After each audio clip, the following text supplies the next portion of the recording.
Hello everyone and welcome back to another video from Wake&Tech. In this video, I'm going to show you how to change your font size on the MetaTrader 5 application. So let's get started right away. Now if you check within the MetaTrader 5 application from inside, after logging into your account, then you will see that there is no option to change the font size. So in order to work around this issue, you will need to change your font size from within your system settings. So go ahead and open up your phone settings. And now from the settings page, tap on display. Now within the display page, you will find font size and style. Go ahead and tap on this. And now within the font size, you can use the slider to change your font size.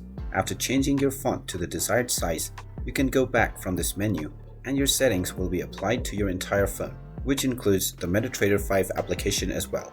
And there you have it. That is how easy it is to change the font size within MetaTrader 5.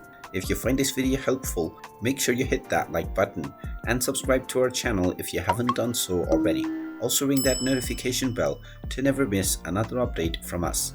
Thank you for watching and I will see you again in the next video.